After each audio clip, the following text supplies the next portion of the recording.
The only thing wider than the Arizona sky was the emptiness in Jake's life. He gripped the steering wheel of his old Ford Ranger, the vibration a constant hum in his bones. The dashboard clock glowed 2:17 a.m. Somewhere between Flagstaff and nowhere, on a ribbon of asphalt known locally as the Devil's Stretch. It was a name truckers muttered over bad coffee, a 60-mile scar of highway so straight and lonely it could make you question your own sanity. No cell service, no gas stations, just the endless, scrub-dotted desert and mountains that looked like sleeping giants under the cold light of a billion stars. Jake was running, not from the law, but from the ghost of his own failure. The folded letter in his glove compartment, a pink slip from a factory that was now a parking lot, felt heavier than the engine block. He was heading to Phoenix on a friend's vague promise of work, a Hail Mary pass with deflated lungs. He cranked the window down, letting the dry, cold air slap him awake. The silence was absolute, broken only by the whine of his tires and the rush of wind. That's when he saw it. A flicker of light in his rearview mirror, a pair of headlights, way back, but closing fast, too fast. "Asshole," Jake muttered, his knuckles tightening. Probably some kid in a Mustang, treating the stretch like his personal racetrack. He eased his foot off the gas, hugging the right lane, letting the maniac pass. But the vehicle didn't pass.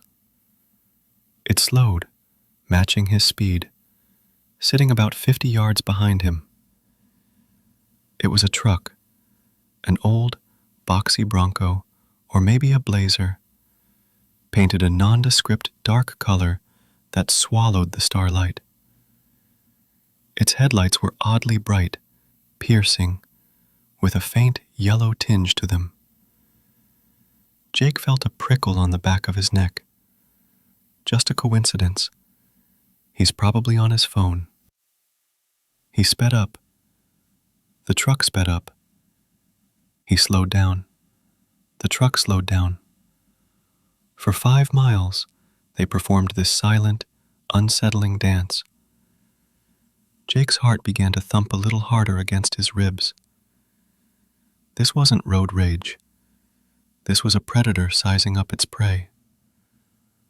"Okay, you want to play?" Jake snarled, his fear turning to anger. He stomped on the gas. The Ranger's engine roared, pushing the speedometer to 85, then 90. The desert became a blur. He glanced in the mirror. The truck was still there, perfectly matched. It hadn't even seemed to strain. A cold knot tightened in Jake's stomach. He was doing 90, and this old piece of shit was keeping up like it was a Sunday cruise. That wasn't right. Suddenly, the truck surged forward.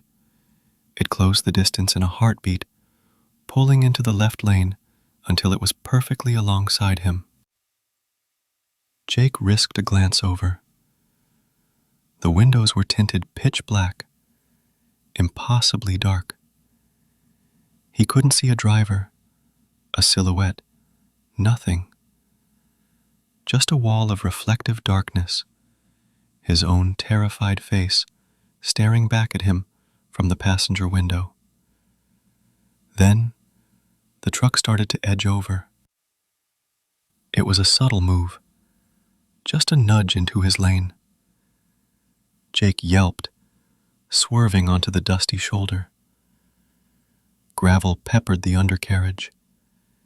He fought the wheel, his heart in his throat, as the Ranger fishtailed back onto the asphalt. The truck fell back again, resuming its position 50 yards behind, as if nothing had happened. Sweat beaded on Jake's forehead. This was no longer just some aggressive driver. This was something else. He fumbled for his phone, his hands shaking. No service. Of course. He focused on the road ahead, looking for any sign of life. A ranch gate, a distant light, anything. There was nothing but the void. The twin pinpricks of the truck's headlights were the only other existence in the universe. Then, the headlights changed. They flickered, rapidly. 3 short bursts. 3 long, 3 short. SOS. A jolt of confused hope shot through him. Was someone in trouble in that truck? Were they being forced to do this? It didn't make sense, but the signal was universal. A cry for help. Before he could process it, the pattern changed. The lights began to flash in a chaotic, frantic rhythm. It was no longer a code.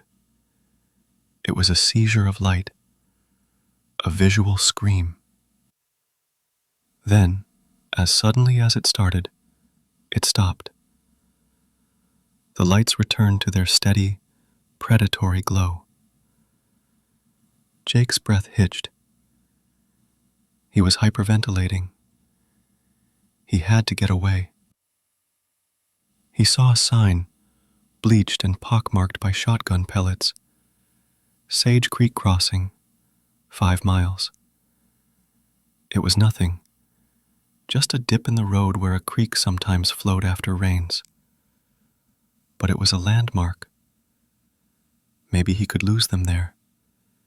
Take a side road he'd forgotten about.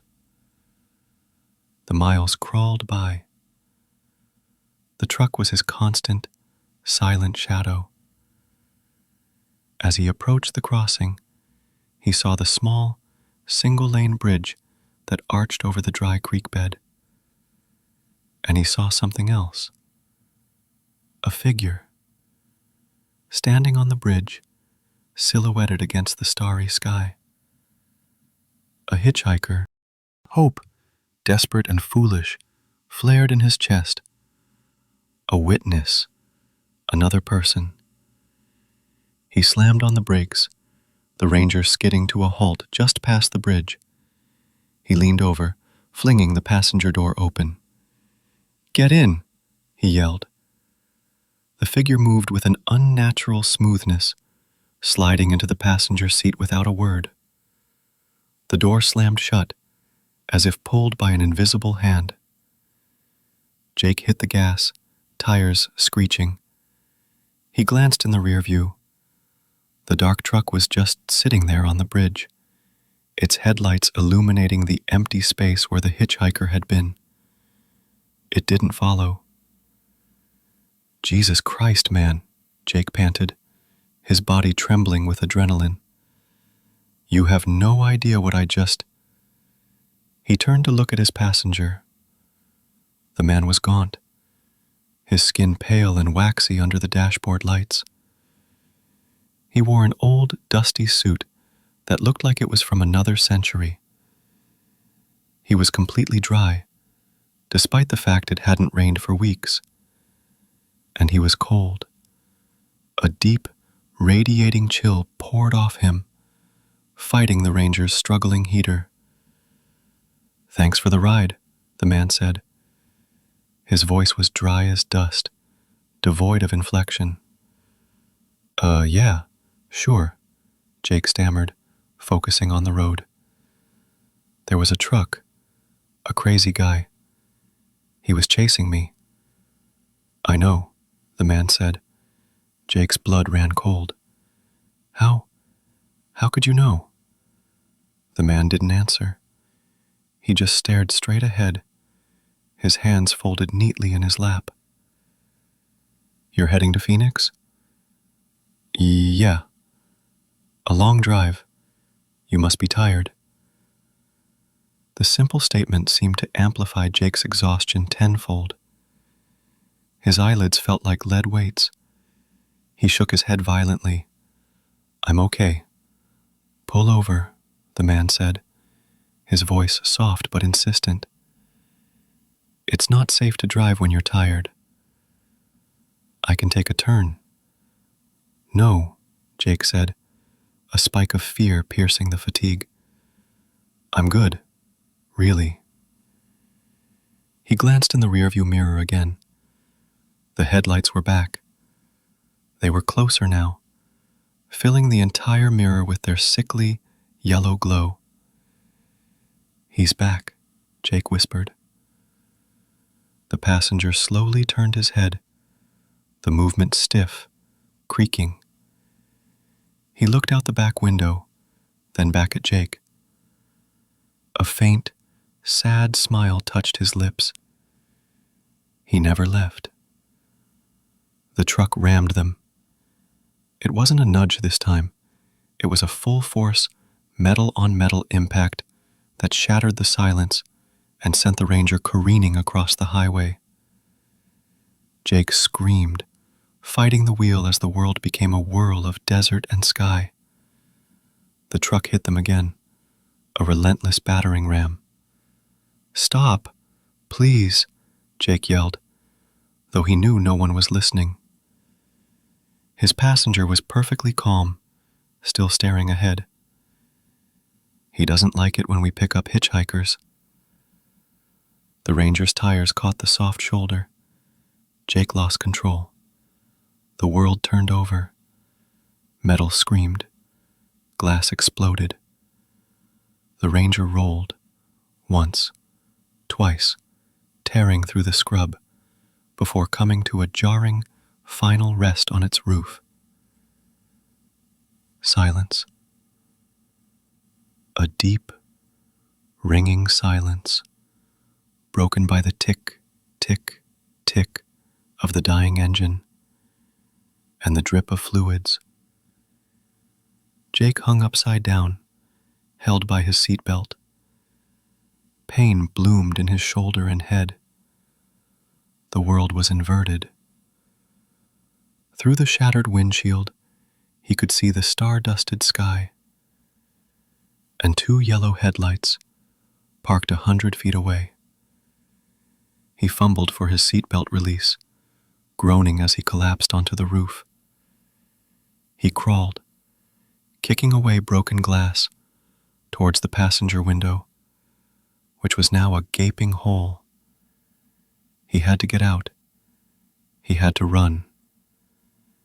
He scrambled out into the cold desert night, his legs wobbly. He looked back at the wreck. His passenger was gone. The seat was empty. There was no sign of the man in the dusty suit. A wave of disorientation and terror washed over him. Where did he go? The crunch of a footstep on gravel. Jake spun around. The dark truck was still there, its engine now silent. The driver's door was open, and standing beside it, illuminated by the dome light, was the driver. It was tall and wore a long dark coat. Its face was hidden in shadow, but Jake had the overwhelming impression that it was smiling. In its hand, it held something. A long, hooked tool, like an old-timey tire iron or a rancher's branding hook. It took a step towards him. Jake didn't think. He ran. He plunged into the desert, away from the road, away from the wreck. The scrub tore at his jeans, cactus spines digging into his palms as he stumbled. The moonlight was bright, casting long, dancing shadows. He could hear his own ragged breaths, the pounding of his heart. He dared to look back. The figure was walking, not running, walking. Its pace was steady, unhurried. It knew it didn't have to run. It knew Jake was already in the cage. He ran until his lungs burned, until a stitch in his side felt like a knife wound. He tripped over a rock and went down hard, skidding across the sand. He lay there, gasping, his body screaming in protest. When he pushed himself up, he saw it. The highway. He was back at the highway. Specifically, he was back at the Sage Creek Crossing Bridge. His wrecked Ranger was just a few hundred yards away, a dark, mangled heap. The dark truck was still parked nearby, its door still open. He had run in a terrified, disoriented circle. A sob escaped his lips. This wasn't possible. He saw the figure then. It was standing on the bridge again, right where he had first seen the hitchhiker. It was just a silhouette, but he knew it was looking right at him.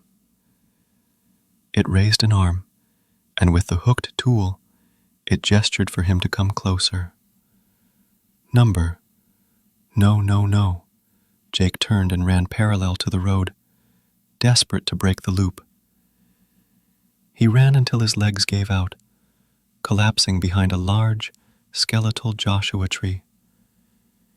He curled into a ball, shivering, listening.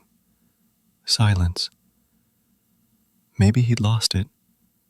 Maybe the crunch of footsteps, slow and deliberate, approached his hiding spot. He held his breath, squeezing his eyes shut. Please, God, no, please. The footsteps stopped on the other side of the tree.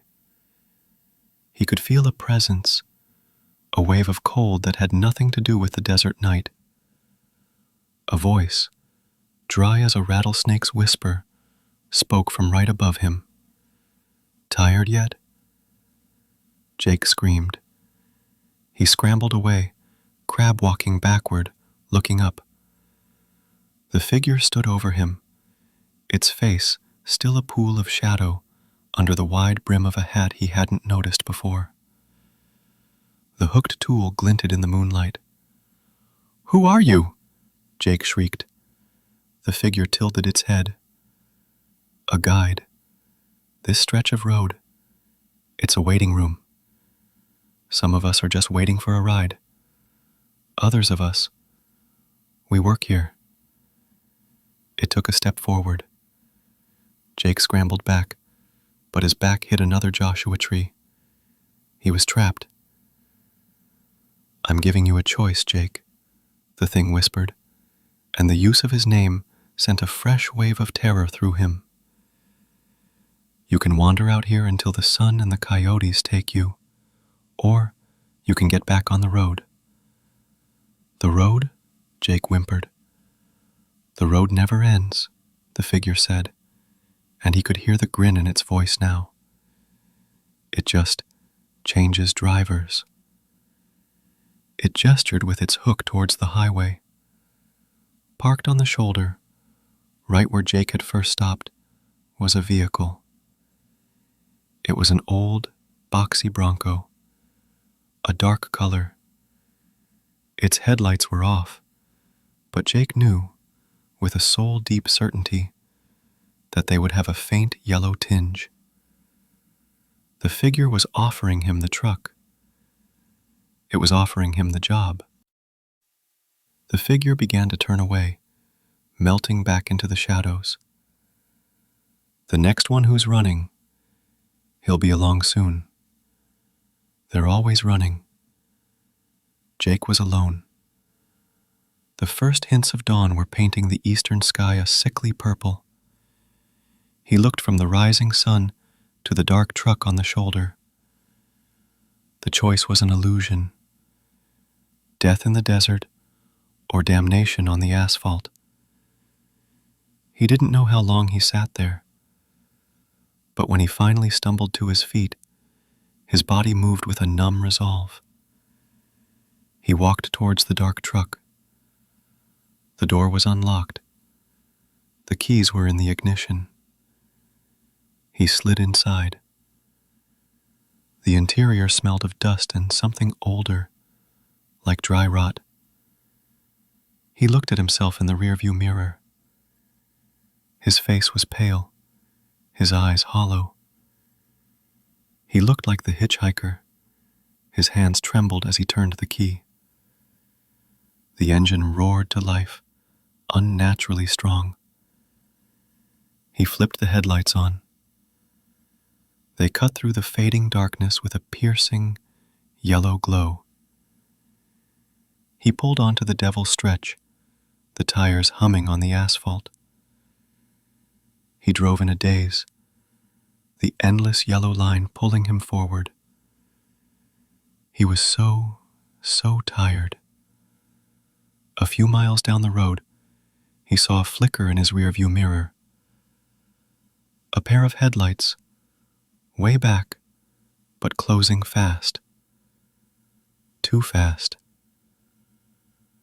A grim, hollow smile touched his lips. He eased his foot off the gas, hugging the right lane. He let them pass,